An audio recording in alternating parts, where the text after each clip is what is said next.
Welcome to this, an introduction to fatigue. I'm Tony. I'm, as you can probably tell, from SolidWorks in the UK. I've got the enviable job of trying to keep you awake during the graveyard shift after lunch. Hope you've all eaten your fill.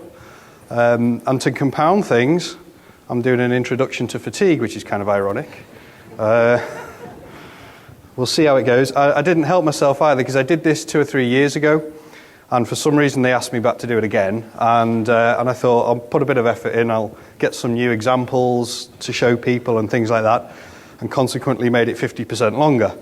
But we're all right, because we run into a break. So whether you want coffee or not, I don't mind if you get up and run out at the end or not. If you want to ask any questions, obviously, I'll stick around. So we've got a lot to cover. We'll get straight into it. Fatigue is one failure mechanism of many different failure mechanisms that occur. And products fail for a number of complex reasons. Combinations of loadings, the design, manufacturing techniques, and residual stresses that occur due to those. If you just take loads themselves, I can try and point from this vantage point here, but looking up here, at the loads can be steady state, they can be variable, they can be uniaxial, multi-axial. The loading durations can last, tens of years, hundreds of years in the case of buildings and bridges and structures like that, or really short dynamic events, like in the firing of a handgun. Then our products have got to work in varying different temperature ranges, from cryogenic up through ambient room temperature to 1,000 degrees C. So you can see a picture of a jet engine there. And perhaps for fatigue, particularly, one of the most areas of concern is the working environment. Your working environment, the picture on the right, I don't know if you can see it, is a glove box, quite an inert environment in which to work. And you compare that to the corrosion that's occurring on the left, which would be due to, say, salt water, offshore type industries, really corrosive environments that has a huge detrimental impact on the fatigue life of a product. So, the combination of all these factors really leads us to different types of failure mechanisms, and fatigue is just one of them. In particular, I'll go through a definition in a second of fatigue, but it's particularly to do with cyclic stressing. So you take a product, you load it cyclically, and the internal stresses add gradual incremental damage to a material.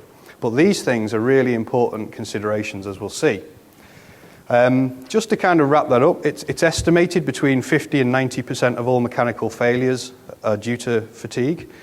And that, two things strike me about that. First of all, those numbers are huge. I mean, even if we just take 50%, that's a massive number. And if that's true, then we really need to be thinking about how we can design and consider fatigue failure in that. The second thing that strikes me about that is it's quite a big range. Is it 50% or is it 90%? Why don't we know more accurately what that is? And part of the reason is that to many of us, fatigue appears to be quite a random occurrence. Things seem to be going okay one day and then suddenly just break. And so it seems to be unpredictable. And when that happens, people tend to replace parts rather than really understanding the root cause of them. So kind of the messaging out of today is also about, consider fatigue, look out for it. I'll show you some things in ways you can do that. And be aware that it is actually quite a big contributor to mechanical failure. So I'm going to break this up into 3 sections. The first section is a very short bit just to introduce us to fatigue. It is an introduction, so maybe you're new to this or you're not really aware of what it's about, how it manifests itself, the history of analysis on fatigue. So I'm just going to go through a few brief points there. Then I'm going to look at 2 distinct examples, taking that into the software and see how we might use it. So here's a definition from the American Society for Testing of Materials.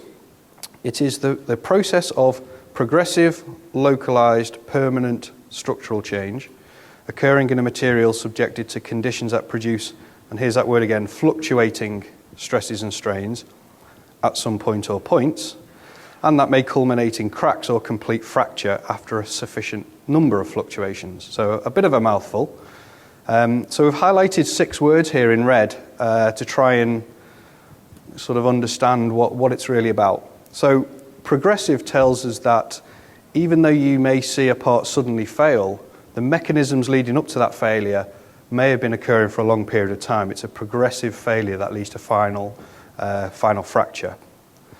It often occurs in a localized area, which is something that as a designer is useful to us, because if we recognize that, then we can work on that region to try and improve it. It is a permanent failure mechanism, such that if you have a big crack that's progressively getting worse and worse, there's not a lot you can do about reversing it. Again, we've mentioned fluctuating. Fluctuating is important because a load that fluctuates will cause an internal fluctuating stress, and that's what adds incremental damage and progressively causes the material to fail. And cracks, really, we've highlighted this just to say, well, you know, what we're looking at here is initial cracks occurring typically on the surface of materials, not always, but typically on the surface of materials, that then start to penetrate in through a material until the remaining material that's left can't withstand the loading and the whole part breaks into 2. So that's one definition. Here's a picture of a fatigue fracture surface. And the reason for showing this is, again, there are certain ways and you can look at failed parts and maybe recognize certain features that suggest a fatigue failure, which then takes you down the possibility of trying to design against that. So this is a 3.84 inch square thread column, and the initial cracks occurred actually in the corners of the square thread because of the geometry, because it was a very sharp corner, and poor machining was attributed to it as well. And you can see down the bottom left there's some initial surface cracks. So that's where the initial cracks started to occur, at the corners of the thread. And they progressed a little way into the material, and you can see these kind of dark lines, kind of diagonal, slightly curved lines, and these are ratchet marks as these cracks are starting to penetrate into the material. And then what happens is those cracks, micro cracks, start to coalesce into one big crack. So you end up with one big crack opening and closing with the loading. And that starts to rub the two surfaces together, producing some of these dark wavy lines that you see here, which we term beach marks. So that's what's happening. The surfaces are rubbing across each other. And then you get, looking at that may be, 75, 80% of the surface is opened up as a crack there. And what happens then is the remaining material, 20% or so, can't withstand the loading anymore, and it fractures. So we see the final fracture region there, which is often a lighter, coarser region. So, what I'd say is if you are getting unsuspecting or unexpected failures, have a look at your parts and see if you can identify some of these features. If you've not considered fatigue in the past, then maybe it's something you want to look at. Oops, wrong button. There we go. So moving on to analysis of fatigue, let's say, you think, okay, let's look at this. What options do we have? Fatigue analysis really goes back 150, 160 years to the 1850s and 60s with this chap on the right, a German guy called August Wohler. And he worked on the German railroads, and he was the first person to recognize that common failure of railroad axles was occurring at the shoulders. And he was also the first person to undertake systematic testing using what has become the stress-life approach. So stress is S and life is N, number of cycles to failure. So if you plot the stresses and for some tests, and you see how long it lasts in terms of cycles of loading, you generate a stress-life graph. Now this method shows really good correlation for what we call high cycle fatigue events. And we'll talk about definitions of that later, but large numbers of cycles before a part fails. It's not so good if you've got local plasticity regions. So particularly if you're stressing something past yield and you get plastic deformation, then that tends to fail much sooner. And there are other methodologies like the strain life approach which show better correlation to those. And finally, at the bottom, we've got this thing called linear elastic fracture mechanics, which is where we're actually trying to model the growth of cracks through crack growth rate equations. It's easy to say, but so we're actually looking at the propagation of cracks through a material. The approach that we've got in SolidWorks Simulation Professional is the top one, is the stress life approach.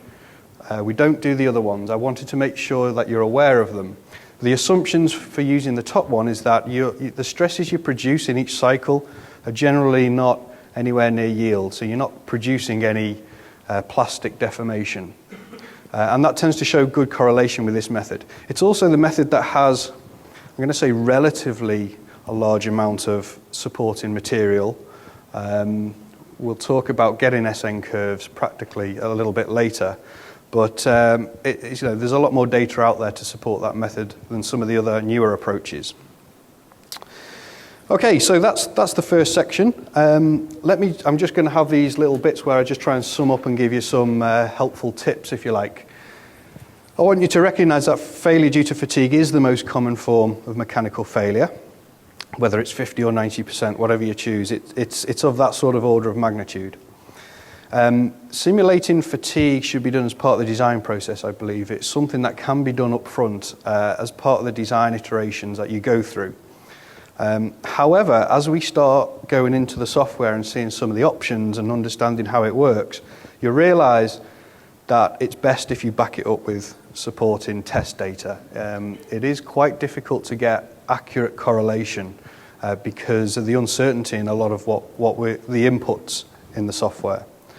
And for that reason also, I wouldn't recommend just using simple safety factors like you do with linear statics or something like that because of the uncertainty in the methodology.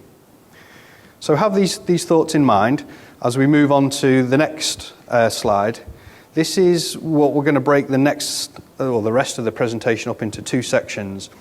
So there are two distinct types of loading and hence stress state that we get. The one on the left is constant amplitude, which I hope is quite obvious. You're applying maybe the same load backwards and forwards and producing the same peak stresses. On the right-hand side is a completely random input load, which generates a random stress state, and we'll class this as a variable amplitude. So we'll take the first one first, and to progress, we need to have some definitions. Only 2 slides of equations. So the first one, constant amplitude stress, there's an example of a constant amplitude stress cycle, and from that we're going to define the mean stress, the minimum stress, and obviously the maximum stress. And if you take the max minus the min stress, we call this the stress range.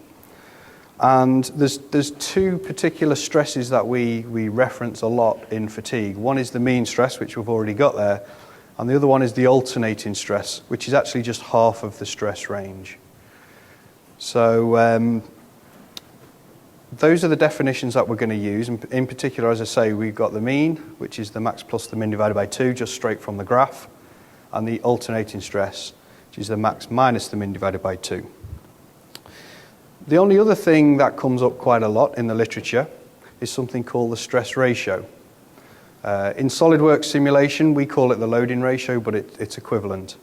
It's defined by that equation up the top there, which is it's basically the min divided by the max, the ratio of the minimum divided by the maximum. So take our graph over on the right. There's 2 distinct cases which come up very, very often. So if we look at this graph, and if you imagine that the mean actually sits on the 0 stress line, so the stress is alternating above and below. It's going up and down, the same magnitude either side. And that means that the minimum is equal to minus the maximum. And if you put that into that equation, then this stress ratio comes out as -1. It's just the way we define essentially where that mean lies. It lies on there.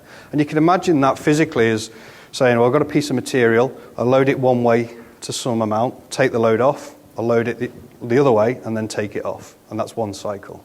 Yeah? And we call that fully reversed. The other case is if S min, the minimum stress, is 0, so the trough comes down and sits on the 0 line. if you stick S min equals 0 into that equation, it's on the top, then the loading ratio must be 0. Yeah? And we call that zero-based. And physically, I always remember that. That's just like applying a load in one direction and taking it off. Yeah? So the min stress comes back to 0. And again, the implication is there is that you're not going past yield. So you've not got any permanent deformation. Okay, so that's really all we need to know. And you'll see this coming up again and again.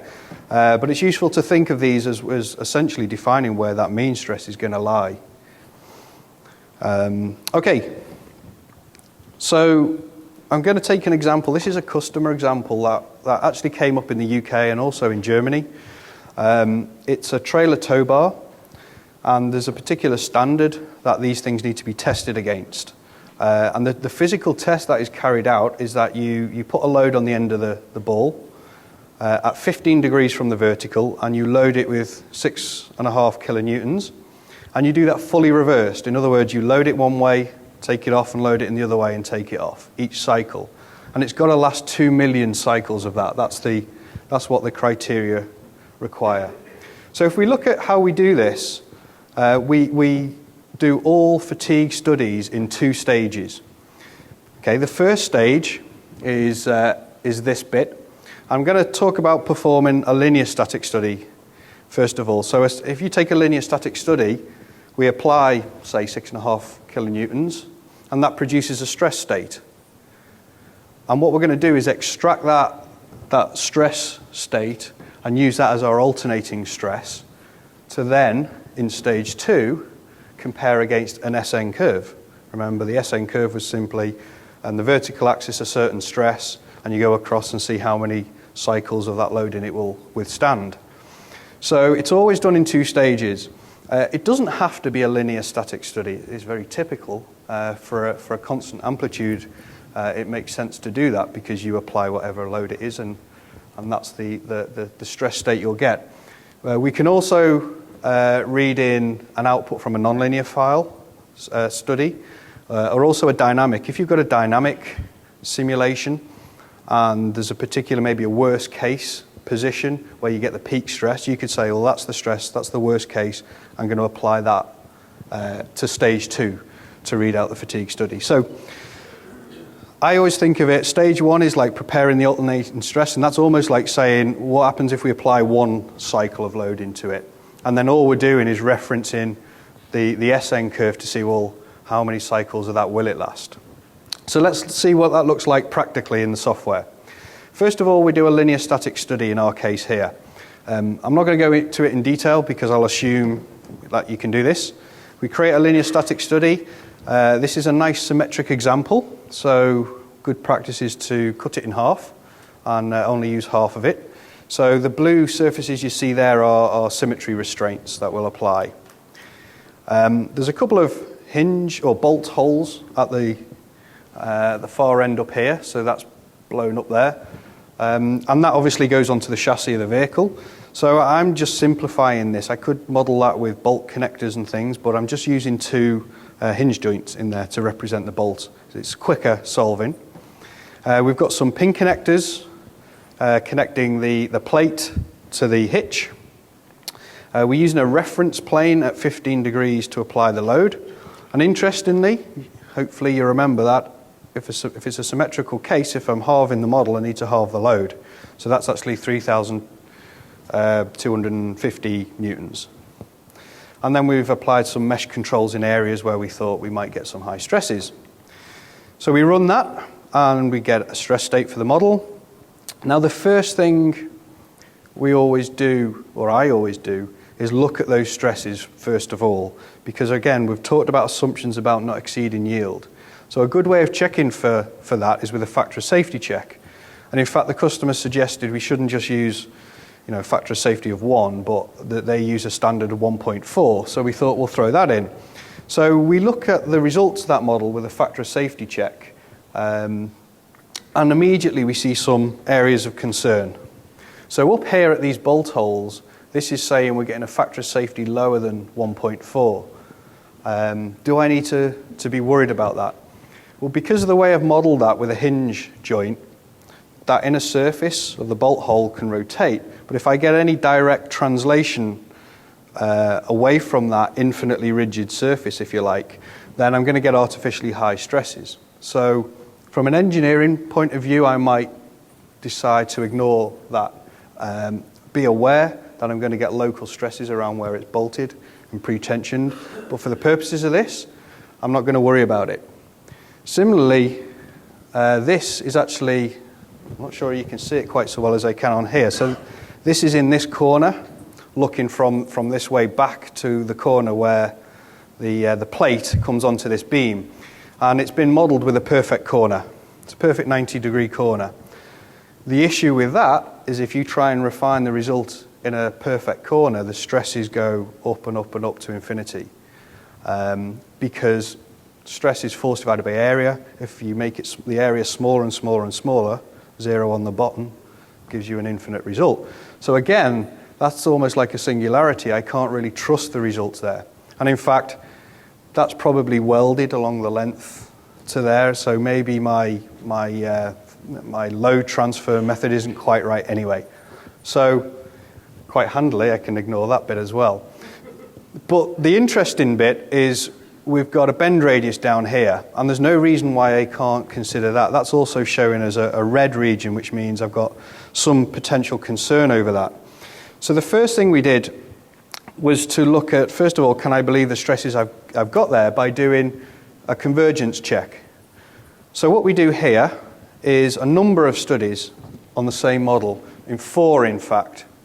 And what I'm doing is increasing the mesh density. You can see it's more dense there than it is in that iteration, thereby increasing the number of nodes and the degrees of freedom in the model. And you can see the numbers of the degrees of freedom going up and up and up. And I measure the stress.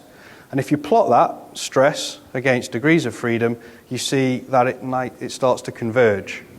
So that gives me some confidence that at about 540 megapascals is probably the real stress in that corner. So it's not going the other way. It's not a stress singularity going off to infinity, but it's a nice predictable stress. The problem with that is that I've got my yield down here at 350. So that's telling me it's going to start yielding. So because it's going to be yielding, we're going to get local plasticity regions. It will be failing in the low cycle fatigue regime rather than high cycle fatigue. So I'm not really comfortable going forward doing a fatigue study at this stage. So we need to make a design change. So what we did was we enlarged those bend radii. So we made the bend radius much, much larger. That resulted in a reduced stress. It's now 240 from 540 megapascals, way down below yield, which is great. And the factor of safety check shows it's all blue now, so that's all great. So I'm ready to carry on and do stage 2, which is the fatigue study, which is what you all actually came to see. So the fatigue study works like this. You create a new study, like all the other study types that we can create in simulation. We choose the fatigue option. And down here there are 2 buttons. That is clearly the constant amplitude cycle, and that's the variable amplitude. So this is constant amplitude. We choose that, and you get quite a small tree manager because a lot of the work we've actually done has already been done up front in the linear static test, which we'll extract the alternating stresses from. So there's not a huge amount of prep in this, but quite a few little buttons and options that I want to go through which will affect the results. So we right-click on the loading folder and we add an event, the event we want to test for. So the test is going to be 2 million cycles, so up there is 2 million cycles. The next box down tells us how we're going to load that, and that's fully reversed. So the standard said it's fully reversed. And that's great. Just hold that in your mind for a minute. You know, the test wants us to be fully reversed, okay? Because we're going to refer back to this in a minute. And then where are we going to get the alternating stresses from? We just pick study 1, which is from the first stage that we've done, our linear static study. And it's saying, okay, now I know the model's there, I'll extract those stresses and use them. We accept that, and it expands the parts folder, which wasn't there before. Now this is like any other area of SolidWorks. You can right-click, you can go and edit the materials. However, only at this point will you now see a fatigue SN curves tab. If you're in CAD and you look at the material properties, you won't see that tab. Even in the linear statics or any other types of simulation, if you go into the material properties, you won't see that tab. It's only once you've created a fatigue study. And this is where the SN data has to go in. So at the bottom in that region, that is the SN data. That's the stress column, and that's the number of cycles at which that stress has caused failure for the material we're using. So the first one, that says 7,318 megapascals. So someone's taken a sample of material, cycled it in some way, producing 318 megapascal stress, and it's failed after 7,000 cycles. So it's broken, thrown it away, got another sample of the same material, and they've loaded it again, but slightly less stress, this time 315. And because it's stressed less, it lasts longer. So this goes to 10,000 cycles before it failed. Throw that away. This one is 40 million cycles before it's failed. So you can imagine how long it takes for each of these physical tests to be run just to produce 7 data points. So these are the actual points in the graph up here, and each one of these is a physical test. And it's for this reason partly that this data is really hard to come by. Yep. If your stress falls outside of that material input data, will software just interpolate that curve, or? It uses the value of that point, or the nearest, the last point. Yeah. So one of the problems you get very often is if you do fall outside that range, what do you do? And it will give you the last point. And we'll talk about shortly. Very often at the end point, it goes. In some materials, it goes horizontal, and you get infinite life, and you just end up getting infinite life everywhere, and it's not much use to you. But yes, going back to this, so I want you to be aware, probably 95% of people I speak to don't have this data because it's costly to produce. But everything going forward is based on this data. So if you're really taking fatigue seriously, it is worth going to a testing lab and seeing whether you can get this material data, if you can't get it off the web or something. I've got a book here, Metal Fatigue and Engineering, which I use as my little reference Bible. It's by Stevens, Fatemi, Stevens and Fuchs. You can come and have a look after if you want. There's lots of information in here. There are some fatigue curves in here. There are other things you can find on the web, but there's nothing better than actually getting some material tested, really. So we'll kind of come back to this in a little while, but just moving on from there. So up in the top right, we actually see these data points, and they're interpolated to produce the curve. And it's actually important how we interpolate between these. And I've got an example to show you. This little drop-down menu here has got 3 options in it. Do we interpolate between these? In other words, do we plot these on a logarithmic scale or a linear scale? This has not got a very big range, 318 megapascals to 135. I could plot that on a linear scale, and it would probably interpolate quite nicely. This is going from 7,000 to 40 million. There's several orders of magnitude difference. So it might be better to represent that axis with a logarithmic scale. Okay, but we've got different options. Which one should we choose? So here's quite a nice example. I've got 2 data points, so 2 points.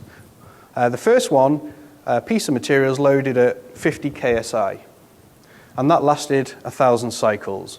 And then I got another piece of material, the same material, 40 KSI. It's less stress, so it should last longer, and indeed it lasts 100,000 cycles. So if I plot those in the 3 ways, log-log, log-linear, or linear-linear, you'll see what a difference it makes. So the first one is log-log, and this is why I've also got those figures in a log format as well. So 10 to the 3 is 1,000, 10 to the 5 is 100,000. So if I want to, say, pick a point in the middle, I stress a new piece of material at 45 KSI, how long will it last? So 45 KSI in log is 4.653. I go across to my curve, down, it gives me a value. 10 to that is 8,790 cycles. So if I chose log-log interpolation, that's how long it would predict this material would last. If I chose log linear, the linear is the stress, that's easy, it's just 45,000. I go across, come down, it's 4. 10 to the 4 is 10,000. So already, 15, 20% error, error, difference. I don't know which one's right yet. But the worst case, and you may be ahead of me here, is if I use the linear. 45,000, I go across, I drop down, it gives me 50,500 cycles. So if I don't choose the right option here, I may get something drastically different. So which one should we choose? Typically we say if you have not got very many data points, so only a few data points, and especially if they're spread over a large range, you should use a log-log interpolation. If your stress is in a reasonably small range, and you could do that with a linear interpolation, then it would be a log linear. The cycles to failure along the bottom is typically several orders of magnitude. But it may be the case that you've got lots and lots and lots of data points, in which case you could probably get away with doing a linear.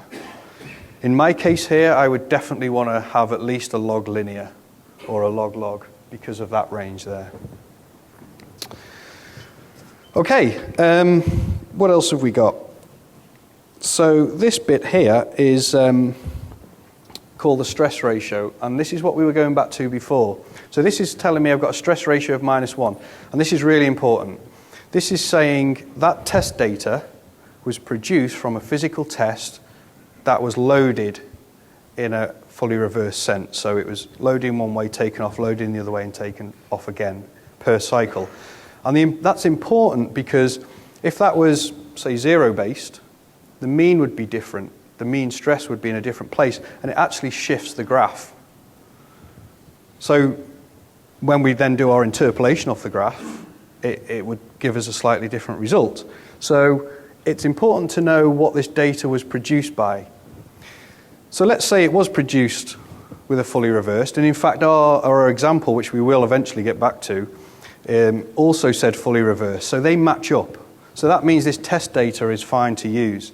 But if it was different, what would I do? Well, we do have an option to put multiple curves in. If you've got the facility to do lots and lots of testing, then you can actually put multiple curves in, maybe with a stress ratio of -1, one of 0, one of +1, half, -0.5.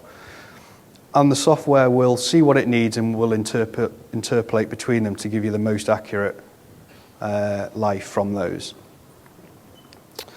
Okay, and just finally on materials, again, there's this question of what happens if I haven't got this test data. And this is by far and away the most common case I come across.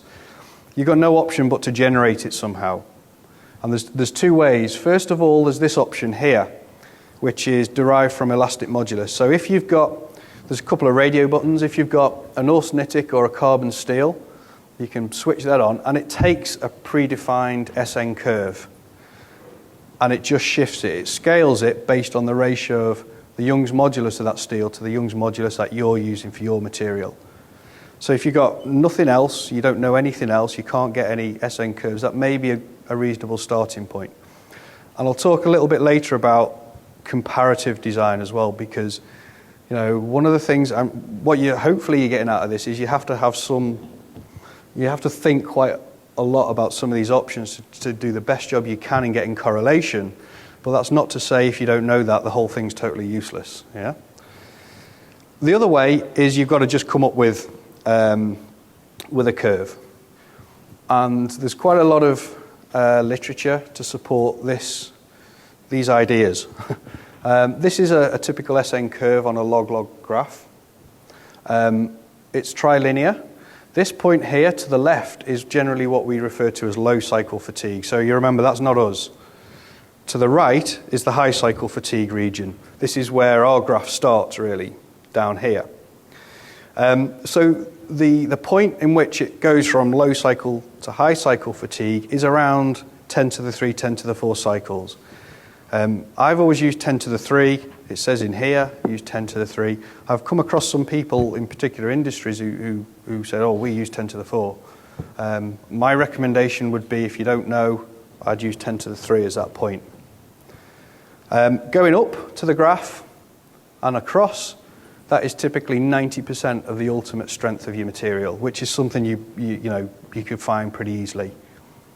So that gives you that first top point there. Looking down here, you see there's this level of stress here. Now, if I end up with a stress from stage 1, from my linear static, that's down here, I go across, I'll never find that graph because that's perfectly horizontal. And what that means is it'll never fail due to fatigue, which is a really handy thing to know. Now, that kind of dogleg at the end is only really seen in steels. It's not seen in all materials, but it's something that's commonly used when creating these SN curves. And we call that the endurance limit. It's got a range, 35 to 60% of the ultimate strength. And again, if you don't know anything, it's very typical just to use 50% of your ultimate strength. On this axis, that point is 10 to the 6 if you're using a steel, 10 to the 7 if you're using an aluminium. So that tends to be how we create those 2 points and the curve from there.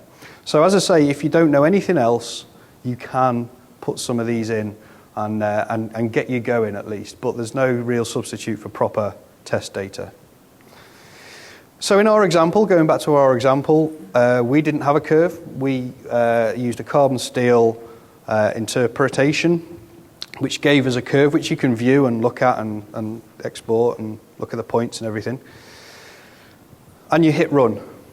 And it runs really quick because all it does is it goes to the linear static study already done, and for every point says, okay, there's a stress. I go to my SN curve.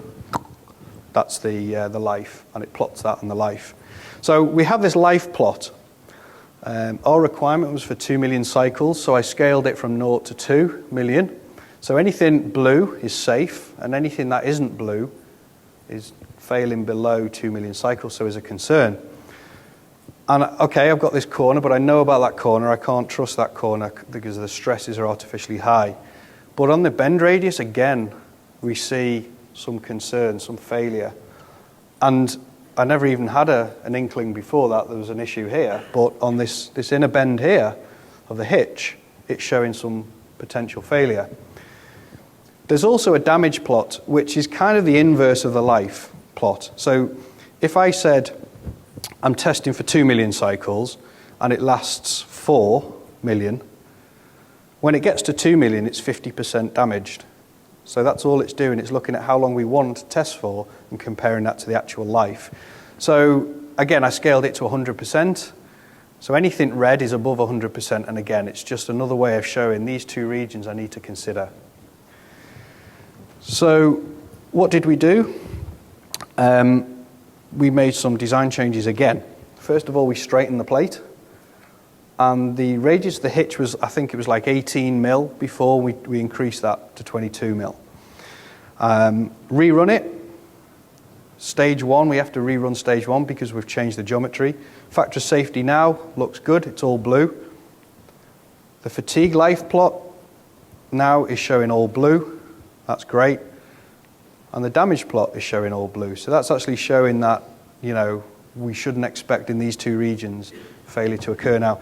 And I was thinking, I didn't actually try this, but I was thinking, what's sometimes interesting, this is scale 0 to 100. If I put that 0 to 1, and that was still all blue, that would kind of suggest to me it's not just a low number, like 1%, it's actually 0. So that might be falling below your endurance limit, in which case that's a really good position to be in. Yeah? Okay, there's just two other areas I want to finish off this section with. With linear statics and things like that, we're quite familiar with this concept of stresses being multi-axial in different directions, yeah? And so we use things like the von Mises stress. That middle one there says von Mises. It's equivalent stress. We take the principal stresses in different directions, and we kind of use this accumulate or equivalent stress state that we're happy working in. And the same is true in fatigue. So there's a couple of options here. von Mises stress particularly shows good correlation if you've got multi-axial fatigue going on in ductile materials. So if you're just working with a ductile material, typically you'd have that switched on there. The max absolute one below it is usually better for brittle materials. It shows better correlation for brittle materials. And the top one, the stress intensity, is also ductile materials, but it's more conservative than the equivalent stress. So these, from practice, these alter it a little bit, but it may be something you want to consider. The bottom one, this one highlighted here, is called the mean stress correction. And again, this is important. This, again, is taking this concept that I've got a load of data that's from a test, and it's probably fully reversed. Most test is done fully reversed. So that data is applicable if your simulation is going to be fully reversed. If it's not, that data is out to some degree. Yeah. So there's some. So one approach we've already looked at is you can put multiple curves in with the different stress ratios to accommodate that, and it will interpolate between them. But again, it's hard to come by all this data. So one option is this mean stress correction. And so there are algorithms behind here. The top thing says none, so if you don't want to apply one. Then you've got the Goodman one, which is used typically for brittle materials. So if your stress ratio in your simulation is not the same as your material data, and it's a brittle material, you'd want to use this mean stress correction. The Gerber is for ductile materials, and the Soderberg is for loading in tension. If you think about it, with fatigue, it's all due to cracks. If you've got a material, say a surface, and it's in tension, it's trying to open up cracks. That's fundamentally what's happening. Whereas if a material is in compression at the surface, it's trying to close the cracks. So that's a better state in which to be in. We'll look at that again a bit later when we look at surface treatments. Okay, I think we all need a drink by now. So let me stop at the end of that and just kind of have a review of what I've covered there. Loading generally is separated into the constant and the variable amplitude events. We've covered the constant up until now. Try to use actual fatigue data if you can get it. But I recognize it's hard to do that, so other approximate estimates can be used. And what I would say is, when I used to work in the nuclear industry, and we did a lot of physical testing, but also an awful lot of simulation. And one thing that was really, really useful was comparative testing. If I know my fatigue SN data is approximate, I know I can't really rely on the actual life it gives me. But if I use the same assumptions for two different designs, and one says it lasts longer, then that is a better design. It's using the same fundamental assumptions. Okay, they're flawed, and it might be nice to know exactly what error you're using, but you're going in the right direction. And that's why I say you learn more about how a product behaves by doing comparative testing of designs than trying to nail down the lifetime to 3 decimal places, on one study. So it can be useful anyway, having these approximations. But, again, this goes back to why I said at the beginning, it really is useful if you have some sort of test data or knowledge about how your product performs in the field to kind of tie that back to reality. And recognize that the mean stress may be different between your test data that you're using for all of this and the simulation you want to run. And if not, then you might need a correction method. Okay, so I'm just going to move on to the last section, which is the variable amplitude loading. And I've got a different example for this. This is a suspension system for a vehicle. I'm particularly interested in this bracket up here, which is bolted to the hub. And the loading for this looks something like that. So that's clearly not constant amplitude. That's clearly quite random. That's road load data that's come from, we've wired up the wheel, taken it for a test drive for a period of time and got a load of data. So how do we handle this? Well, it's no different to what we had before in that there are two stages. Stage 1, a linear static study, and stage 2 is going to be the fatigue. So just quickly going through stage 1, this was a T6 aluminium alloy. In fact, I got a copy of the MIL5 handbook, military handbook, and there's quite a lot of SN curves in there. It's a paper version, so I've got to get my ruler out and measure off it, but it's better than nothing. And there's loads of steels and aluminiums in there.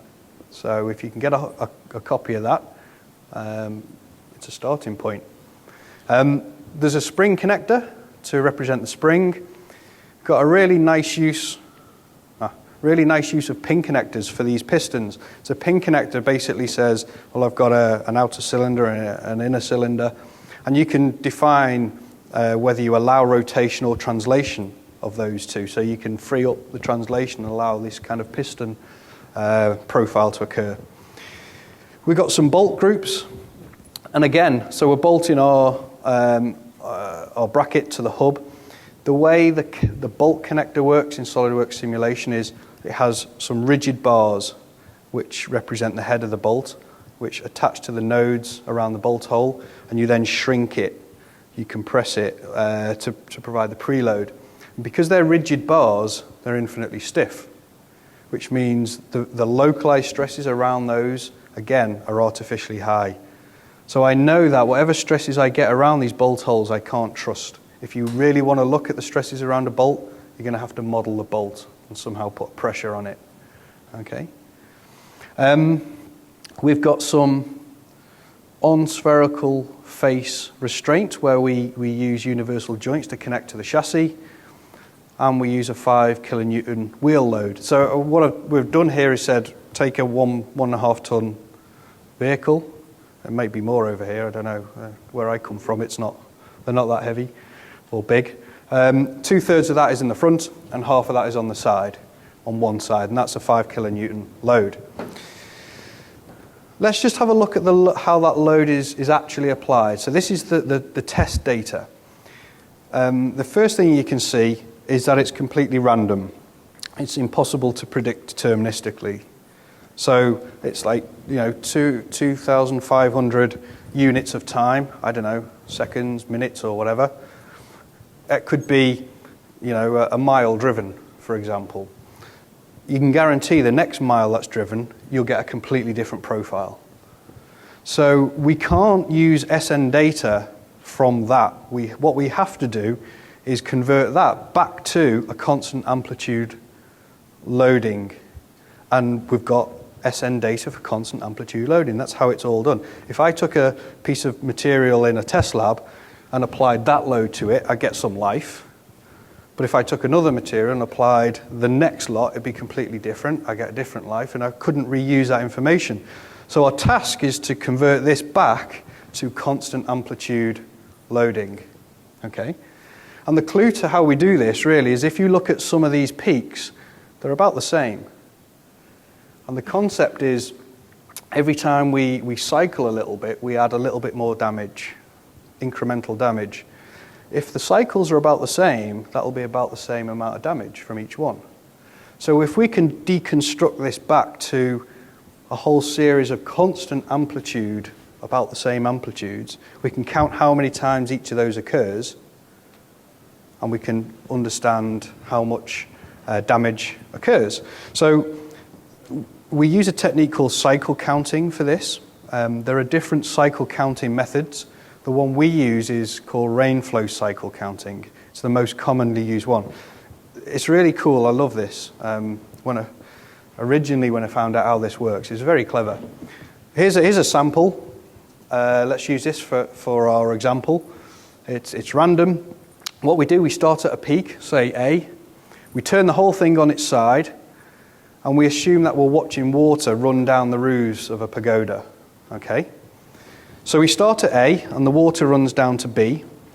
And we use a rule internally that says if the next peak, which is C, is smaller than A, we don't come back down here. We drop off the edge, go to D. And then again, because the next peak E is smaller than A, we don't come back down here. We drop off the edge. And that's the end of it. It doesn't go anywhere else. So that actually has got a range A to D. So the vertical axis there is just this magnitude here. So you can see that is actually A to D. So that's what we've done. That's half a cycle. So we go to the next reversal, which is B, and we go down to C. Now, because the next trough, which is D, is larger in magnitude than B, we don't come back down here, we drop off the end. So we've got a B to C, and we're just reading off the magnitudes here to give us our magnitudes of those. We go to C, down to B. Now, because we've already counted this bit, we can't carry on. We have to stop there. We can't count that incremental damage again. That's cheating. So we have to stop there. But that quite nicely matches up with what we had B to C. So we've now got one instance of a constant amplitude cycle. And we carry on. We go D to E, drops off the end down to I. And that happens to match up in magnitude to our first half cycle. Carry on, E to F. That looks like that. F to G. G to F prime. And you can see how all these half cycles match up in magnitude. And miraculously, we end up with these constant amplitude cycles. And obviously, the different amplitudes, and there are different means, but we can take each one of them. So we can take A to D to I and say, well, the maximum is 25. The minimum is actually minus 14. It looks like 15, but it doesn't really matter what it is. That gives us a range. Half of that is the alternating stress, and the mean is that. So you get all of these, and you see, well, how many times do we end up with a range and a mean of that? 1, 2, 3, and you just count up all those damaging cycles. And you can compare that to test data, because it was done with constant amplitude cycling test. So it's quite clever, and essentially, even though you're reading in all this complex data, it's just bringing it back to constant amplitude cycling. Okay, so what does that look like in the software? We choose our study, fatigue, and at the bottom we choose the variable amplitude option. We create an event. It looks slightly different, the definition here. We use the get curve because we've got this physical test data we're going to put in. So we choose the get curve option where we actually read in that data. The right-hand column is the actual peaks, is the data. The left-hand column can vary. If you've only got peak data, then the left-hand column is just amplitude only, and that's just like a marker for each data point. If you choose sampling rate and amplitude, it's the rate at which it's sampled. The data is sampled. And if you choose time and amplitude, then the left-hand column is explicit time. Okay, so depending on how you measure your data, you can kind of match that up. You reference the study, again, from the first phase that we used. And then down here is how many blocks of this are we considering. In the first example, we were looking at 2 million cycles. Well, that doesn't make sense here. We've got a block of data. So here I'm saying, how long will it last if I only apply one block of that data? If that was a mile and the part had to last 100,000 miles of service, I'd put 100,000 in there and it would consider the cumulative damage of 100,000 times that block. And again, we can put in our material data, which in this case we had the MIL5 handbook curve. And again, just kind of the last 10 minutes, there's a couple of other bits I want to. I suppose it is quite heavy, this, in terms of some of these options and the theory and all the rest of it. But I hope you see that it's quite important that we understand what these options are, because it does affect the results. Yep. Looks like we're talking about normalization of data, right? Yeah. And so is there an instance in which you may not have the correct sample size or enough data points to create a normal curve, so to speak? For your SN curve? Do you receive an instance or a warning of that? No. No, this is engineering judgment, ultimately. Yeah, this is why I wanted to go into it. It's an introduction to fatigue, but there's a few messages I want to get out. Everything goes back to the test data that we're using. And you're absolutely right. A lot of people don't have that. Does that mean we just throw the whole thing out? Well, actually, no. There's a lot of customers using it as comparative design, or if you've got maybe one, people tend to know how their product performs, or if you know you've got a fatigue failure, someone says, yeah, this thing failed. So you ask them, well, when did it fail? And if it's clearly a cyclic loading situation, they may say, I had a great example of a gun, a big field gun. And it's supposed to last, 500, a particular pin was supposed to last 500,000 shots, cycles. And they took it to the test range, went bang, and it went. There's one cycle, that's quite, I suggest maybe it isn't fatigue, but it's that kind of thing, If it's failing repeatedly after 400,000, then they've got a datum point at which they can take your existing design, put the options in that and see where you come out, and that gives you an indication of how far out you are. But there isn't anything in the software that will say, well, your assumptions are wrong, unfortunately. So there's a couple of options in this. At the top, the number of bins for rainflow counting. Geez, what's that mean? So essentially, we take our data, and this up here, this vertical axis, we split it into equally spaced bins. And each of these peaks, remember, we kind of sum them all up into constant amplitude, and they've got a mean and an alternating stress value. And we count whatever that magnitude is, it falls into a bin, and we count how many of those hits we get. So the more of these bins we have, the more accurate resolved the solution will be, but it takes longer to calculate. Okay, so 32 is a very typical number used here, but if you put 64, each of those bins will be more refined, but it would take, well, not necessarily double the length of time, but it would take longer.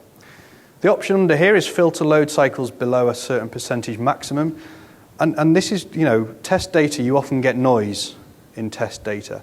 So if you know a particular noise level is below, say, the endurance limit, you can filter that out, you can strip that out with that.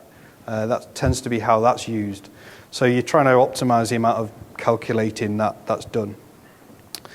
And this bottom bit is the real pain. This is called the fatigue strength reduction factor. And again, think about this test data that we've got has been produced in a lab, nice controlled environment.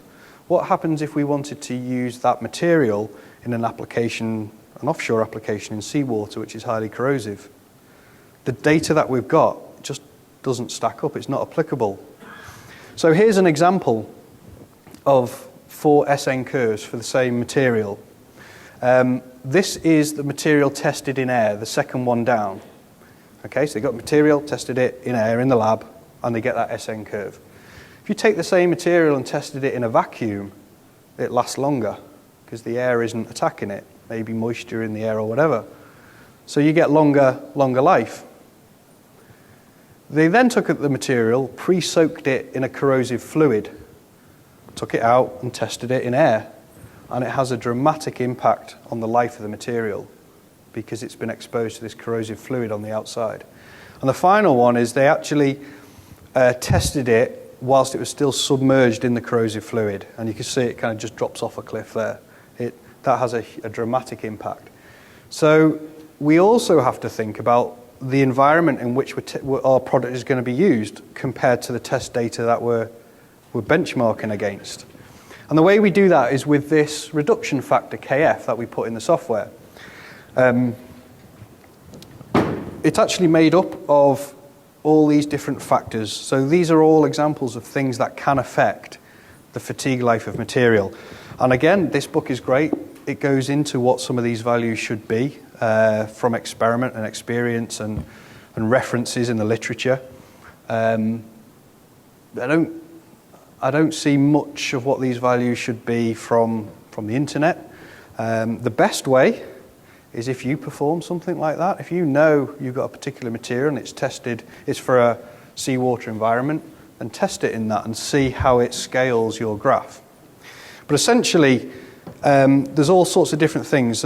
We talked about corrosion.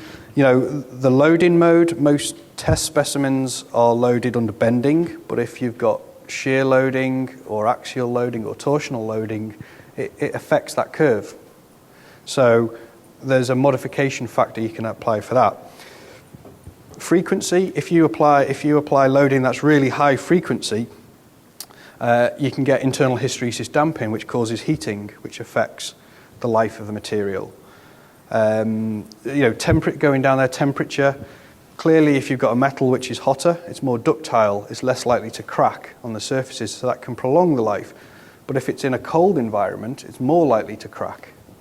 And I'll just mention notch effects as well. So this is where you've literally got a little notch in your part. Any discontinuity tends to raise stresses. Going right back to Voller on the railroads with the shoulder profile of the axles, that's where the failures were occurring. So that you really need to try and streamline your profiles if you want to reduce the amount of focus on the stress raises and therefore the reduction in life.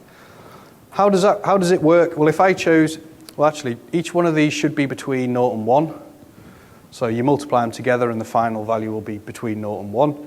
I would suggest, if you don't know what to put, leave it as 1, because it won't affect the final result. You know the assumption you're working under, but I wouldn't play with it if you don't know what those figures should be. So if I chose a value of 0.69, which could be a combination of factors, what it does, it takes the stress in your model from stage 1, divides by that value. If you divide by a fraction, you raise the stress. So we actually raise the stress, which hits the curve earlier and reduces the life, which is what you'd expect. That's how internally it's working, but that's what it's doing. So quickly, to finish off, there's our model. And I know around the bolt holes, I'm not really happy with those stresses because I've got an artificial bolt which will raise the stresses. But at the arms, at the root of the arms, I'm getting some higher stresses and lower life. This is tested for 2 million cycles. Sorry, it's not. That was the other example. I've just asked it for 1 block. So what it's saying, if I chose a KF of 1, it tells me it'll last 128,000 blocks of that data I put in, which, you make a decision, is that a certain distance, a certain time, lifespan, whatever. If I chose 0.69, it reduces it right down to 88,000 blocks, so 40,000 blocks less of that data. So it really does impact it. So, if you open up this dialog box and you see it, don't just stick a random number in there. Okay, so that's the end. I've got 2 slides left, just to wrap up. And then we're pretty much bang on time. Try to obtain accurate service histories if it's a variable amplitude. Don't guess at these things. Put something in that's actually been tested. Particularly notches and corrosion and things like that. Really consider the impact of those, and try to provide for smooth stress gradients, as I say there, by designing streamlined features. Because you can see the difference just having quite a large bend radius in that plate to having no bend radius. Just got rid of the problem straight away. Again, this thing about cracks tend to occur on the surface of products, so if you can protect the surface through things like cladding, painting, coating the surface. Shot peening is an interesting one. It's a process whereby you bombard the surface with tiny ball bearings, and it's essentially putting the surface into compression through those collisions, so that helps to extend the life. And don't ignore things like data scatter. Every time you run a test, you could run the same test 10 times, you get 10 different answers, because there's statistical variation, so you can consider these things also. So my final slide, we've still got some people in the room, so not many with their eyes closed, so you're doing well. I hope you realise that it is quite a common failure mechanism. So if you're unsure why your products are failing, have a look at the failure surfaces and see whether you can identify if it's fatigue. We use the SM approach, as I've talked about, stress life, but there are other approaches available. So that's high cycle fatigue. Constant and amplitude events can be tested for, but check your assumptions, or at least know what assumptions you're using, and verify with physical test if at all possible. So we're right on time. I think the next speaker might want to set up. Thank you.